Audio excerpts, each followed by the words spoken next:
ঈদের লঞ্চে বেশি ভাড়া নিলে জরিমানা, রুট পারমিট বাতিল, বলছেন উপদেষ্টা। শেখ হাসিনার বিচারের সঙ্গে নির্বাচনের কোনো সম্পর্ক নেই বললেন আমির খসরু। অস্থিরতার কারণে এবছর নির্বাচন কঠিন হবে, রয়টার্সকে নাহিদ ইসলাম। জানাবো শেখ হাসিনার জন্য ভারত ঠিক কত দূর যেতে রাজি, এবং সর্বশেষ জানাবো বসুন্ধরার ঘটনা নিয়ে যা বললেন সার্জিস আলম। দর্শক শুনছিলেন সংবাদ শিরোনাম, এখন বিস্তারিত। ঈদের লঞ্চে বেশি ভাড়া নিলে জরিমানা, রুট পারমিট বাতিল, বলছেন উপদেষ্টা। ঈদের সময় লঞ্চে নির্ধারিত ভাড়ার অতিরিক্ত নিলে জরিমানা সহ লঞ্চের রুট পারমিটও বাতিল করা হবে বলে জানিয়েছেন নৌ পরিবহন এবং শ্রম ও কর্মসংস্থান উপদেষ্টা এম সাখাওয়াত হোসেন। নৌ পরিবহন উপদেষ্টা বলেন, এই সভায় বেশ কিছু নির্দেশনা দেওয়া হয়েছে। 15 রমজান থেকে এগুলো কার্যকর করা হবে। 0 পয়েন্ট থেকে সদরঘাট পর্যন্ত রাস্তা উন্মুক্ত রাখতে হবে। যত্রতত্র 2-3টা বাস একসঙ্গে দাঁড়িয়ে রাস্তা বন্ধ করতে পারবে না। পুলিশকে আমি বলেছি তারা বেকার নিয়ে দাঁড়িয়ে থাকবে, দরকার হলে বাস তুলে নেবে।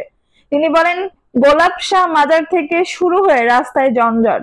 লঞ্চের কোনো সিরিয়াল ব্রেক করা যাবে না, সিরিয়াল ব্রেক করলে ব্যবস্থা নেওয়া হবে, দরকার হলে লাইসেন্স বাতিল করা হবে। নির্ধারিত ভাড়ার বেশি ভাড়া নেওয়া যাবে না, 15 রোজা থেকে নির্ধারিত ভাড়া কার্যকর হবে। যাত্রীদের জন্য ভাড়ার তালিকা টানিয়ে রাখতে হবে, জানিয়ে উপদেষ্টা বলেন, যাত্রী স্বল্পতার কারণে লঞ্চ মালিকেরা এখন কম ভাড়া নিচ্ছেন। ঈদের সময় নির্ধারিত ভাড়ার বেশি ভাড়া নিলে জরিমানা করা হবে। শুধু জরিমানাই নয়, লঞ্চের রুট পারমিটও বাতিল করা হবে। তিনি বলেন, জনগণের দুর্দশা যেন না হয় সে কথা বলা হয়েছে। বাসা থেকে দুপুর 1টায় বের হলেও সময় মতো লঞ্চে পৌঁছানো যায় না, এটা যাতে না হয় সেই নির্দেশ দেওয়া হয়েছে। আমি নিজে যাব পরিস্থিতি দেখতে। আর একটি বিষয় হলো, ফেরিতে লোডেড বাস উঠবে না, যাত্রী নামিয়ে বাস ফেরিতে উঠবে, তারপর যাত্রী উঠবে। উপদেষ্টা আরো বলেন, অতিরিক্ত যাত্রী বহন করা যাবে না, অতিরিক্ত যাত্রী বহন করার ব্যবস্থা নেওয়া হবে। নৌবাহিনীকে গ্রেপ্তারের ক্ষমতা দেওয়া আছে। হয়তো নৌবাহিনী, নৌপুলিশ, র্যাব অথবা কোস্ট গার্ড হয়তো কোনো লঞ্চে উঠে তল্লাশি করবেন না, করলে লঞ্চ কর্তৃপক্ষকে আমি বলবো অভিযোগ দিতে। রাতে কোনো স্পিড বোট চলবে না, বাল্ব হেড চলবে না। লঞ্চের ফিটনেস থাকতে হবে, এখন থেকে ফিটনেস সার্টিফিকেট নিয়ে নিতে হবে, অন্যথায় ধরা হলে কর্তৃপক্ষ দায়ী থাকবে না বলেও জানান তিনি। শেখ হাসিনার বিচারের সঙ্গে নির্বাচনের কোনো সম্পর্ক নেই বললেন আমির খসরু। শেখ হাসিনার বিচারের সঙ্গে নির্বাচনের কোনো সম্পর্ক নেই বলে মন্তব্য করেছেন বিএনপি স্থায়ী কমিটির সদস্য আমির খসরু মাহমুদ চৌধুরী। তিনি বলেন, নির্বাচিত সরকারও শেখ হাসিনা সহ আওয়ামী লীগের অপরাধীদের বিচার করার বিষয়ে প্রতিশ্রুতিবদ্ধ থাকবে। আমির খসরু বলেন, শুধু শেখ হাসিনা নয়, আওয়ামী লীগের বাকি অপরাধীদেরও বিচারের আওতায় আনতে হবে। বিচারিক বিষয় আইনি প্রক্রিয়া, এর সাথে সরকার পরিবর্তনের কোনো সম্পর্ক নাই। স্বাধীন বিচার বিভাগ বিশ্বাস করলে নির্বাচন নিয়ে অহেতুক বিতর্ক সৃষ্টি হওয়ার কাম্য নয়। নাগরিক পার্টির আহ্বায়ক নাহিদ ইসলাম বক্তব্যের সমালোচনা করে তিনি বলেন, জাতীয় নির্বাচনের সাথে নানা প্রস্তাব জুড়ে দেওয়া ফ্যাসিবাদী চরিত্রের মতো। সরকার দ্রুত নির্বাচন সরকারের কাছে দায়িত্ব হস্তান্তর করবে। সরকার দ্রুত নির্বাচিত সরকারের কাছে দায়িত্ব হস্তান্তর করবে, মানুষ এটাই প্রত্যাশা করে বলেও জানান বিএনপির নীতি নির্ধারণী পর্যায়ের এই নেতা। অস্থিরতার কারণে এবছর নির্বাচন কঠিন হবে, রয়টার্সকে নাহিদ ইসলাম। অন্তর্বর্তী সরকার এখনো পুরোপুরি জননিরাপত্তা নিশ্চিত করতে পারেনি এবং এবছর জাতীয় নির্বাচন আয়োজন করা কঠিন হবে। রয়টার্সকে দেওয়া এক সাক্ষাৎকারে কথা বলেছেন জাতীয় নাগরিক পার্টির এনসিপি আহ্বায়ক মোহাম্মদ নাহিদ ইসলাম। শিক্ষার্থীদের নেতৃত্বাধীন গণবিক্ষোভে যা মাঝে মাঝে সহিংস হয়ে ওঠে, তার মুখে গত আগস্টে ক্ষমতাচ্যুত হন সাবেক প্রধানমন্ত্রী শেখ হাসিনা। এরপর গঠিত হওয়া অন্তর্বর্তী সরকারের প্রধান নোবেল বিজয়ী অধ্যাপক মোহাম্মদ ইউনূস চলতি মাসেই বলেছেন, অস্থিরতা চলতে থাকলে 2025 সালের শেষ নাগাদ নির্বাচন অনুষ্ঠিত হতে পারে। নাহিদ ইসলাম বলেন, গত 7 মাসে আমরা সবাই আশা করেছিলাম স্বল্পমেয়াদী সংস্কারের মাধ্যমে পুলিশিং ব্যবস্থা, আইন শৃঙ্খলা স্বাভাবিক অবস্থায় ফিরিয়ে আনা যাবে। এটা একটা মাত্রায় ঘটেছে, কিন্তু আমাদের প্রত্যাশা মতো হয়নি। এনসিপি প্রধানের দায়িত্ব নেওয়ার পর দেওয়া প্রথম সাক্ষাৎকারে নাহিদ ইসলাম বলেন, বর্তমান আইন শৃঙ্খলা পরিস্থিতি ও পুলিশিং ব্যবস্থায় আমি মনে করি না একটি জাতীয় নির্বাচন অনুষ্ঠান সম্ভব হবে। গত মাসে অন্তর্বর্তী সরকারের উপদেষ্টার পদ ছেড়ে ছাত্র তরুণদের উদ্যোগে গঠিত দল জাতীয় নাগরিক পার্টি আহ্বায়কের দায়িত্ব নেন নাহিদ ইসলাম। তিনি প্রথম রাজনীতিক যিনি নির্বাচন আয়োজন নিয়ে প্রধান উপদেষ্টা অধ্যাপক মোহাম্মদ ইউনূসের দেওয়া সময়সীমা সম্পর্কে সন্দেহ প্রকাশ করলেন।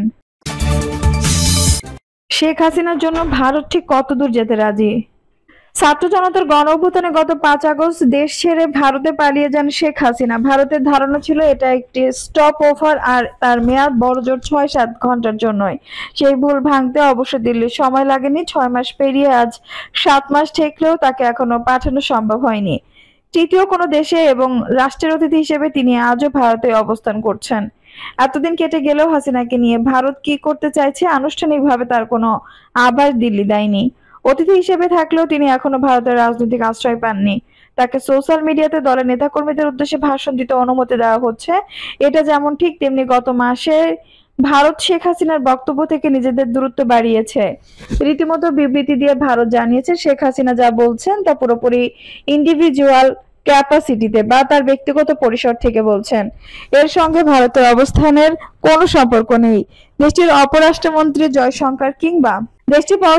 জয়শঙ্কর কিংবা তার মন্ত্রণালয় একাধিকবার বলেছে বাংলাদেশের সঙ্গে ভারতের সুসম্পর্ক চাই, তবে তাতে কিছু যদি আসে। এদিকে শেখ হাসিনাকে বিচারের জন্য প্রত্যর্পণ করা অনুরোধ আসার 2.5 মাস পরও কোনো জবাব বাংলাদেশ সরকারকে দেয়নি ভারত। শেখ হাসিনা নিজে যদিও তার সমর্থকদের উদ্দেশ্যে বাংলাদেশে ফেরার কথাও বলেছেন, তবে ভারত বাংলাদেশে তার ব্যক্তিগত রাজনৈতিক পুনর্বাসনে সহায়তা করবে এমন কোনো ইঙ্গিত দেয়নি। তাহলে শেখ হাসিনাকে নিয়ে এই মুহূর্তে ভারত ভাবনা বা পরিকল্পনা কি, বা অন্যভাবে বললে শেখ হাসিনার পাশে দাঁড়ানোর জন্য ভারত ঠিক কতটা যেতে প্রস্তুত? জোর করে কোথাও পাঠানো হবে না। ঢাকায় ভারতের সাবেক রাষ্ট্রদূত পিনাক রঞ্জন চক্রবর্তী দৃঢ়ভাবে বিশ্বাস করেন দীর্ঘদিনের পরীক্ষিত বন্ধু শেখ হাসিনাকে ভারত কিছুতেই কোনো বিপদের মুখে ঠেলে দেবে না। সাবেক এই শীর্ষস্থানীয় কূটনীতিবিদ বিবিসি বাংলাকে বলছিলেন যদি বলেন এখন ফিউচার কি, হাসিনার future she officially is not going anywhere. তিনি স্পষ্টতই অন্য কোথাও যাচ্ছেন না। আমার ধারণা তিনি বলেন কারণ অন্য জায়গায় হয়তো অতটা সুবিধা করতে পারছে না বা ওরকম কিছু। আর ভারতে আছে, ঠিক আছে, থাকবে। সে আগেও থেকেছে, 75 থেকে 81 সাল পর্যন্ত তো এখানেই ছিল। দেশের রাজনৈতিক নেতা নেত্রীদের যদি কোনো কারণে ভারতে চলে আসেন, তাদের জোর করে নিজ দেশে ফেরত পাঠানোটা যে কখনোই ভারতের নীতি নয়, সেটাও তিনি মনে করে দিচ্ছেন। চক্রবর্তীর কথায় আমাদের কোনোদিন এরকম পলিসি নেই যে একজন পলিটিক্যাল পার্সনকে জোর করে ফেরত দেওয়া। দালাই লামা তো যেমন এখন ইন্ডিয়াতে আছেন। তিনি আরো বলেন তাই আমরা মনে করি আমাদের এখানে যারা আশ্রয় নিয়ে আসেন তাদের প্রতি আমাদের একটা বলতে পারেন সাংস্কৃতিক ব্যাপার বা একটা নীতিগত ব্যাপার আছে যে তাদের আমরা জোর জবরদস্তি করে কোথাও পাঠাবো না। শেখ হাসিনার ক্ষেত্রেও এটাই আমার মনে হয়। শেখ হাসিনাকে বিচারের জন্য বাংলাদেশের হাতে তুলে দিতে অন্তর্বর্তী সরকার ভারতকে যে অনুরোধ জানিয়েছে সেটাও কোনো ভবিষ্যৎ দেখছে না তিনি। পিনাক রঞ্জন চক্রবর্তীর মতে যে মামলার বিচারের জন্য তাকে ফেরত চাওয়া হচ্ছে সেটা যদি রাজনৈতিক উদ্দেশ্য প্রণোদিত বলে মনে হয় তাহলে সেই অনুরোধ খারিজ করার বিধান প্রত্যর্পণ চুক্তিতেই আছে এবং সেই যুক্তি প্রয়োগ করেই ভারত এই অনুরোধ নাকচ করে দিতে পারে। দেখা হচ্ছে শুধু মোদি দোভালের সঙ্গেই দিল্লি শহরেই আবার শেখ হাসিনার মেয়ে সাইমা ওয়াজেদের কার্যালয়, যেখানে তিনি বিশ্ব স্বাস্থ্য সংস্থার দক্ষিণ পূর্ব এশিয়ার আঞ্চলিক পরিচালক হিসেবে কর্মরত। তবে মা মেয়ের ইচ্ছে যাই হোক, দুজনের নিয়মিত দেখা হলেও একই সঙ্গে বা একই ছাদের নিচে থাকা সম্ভব হচ্ছে না।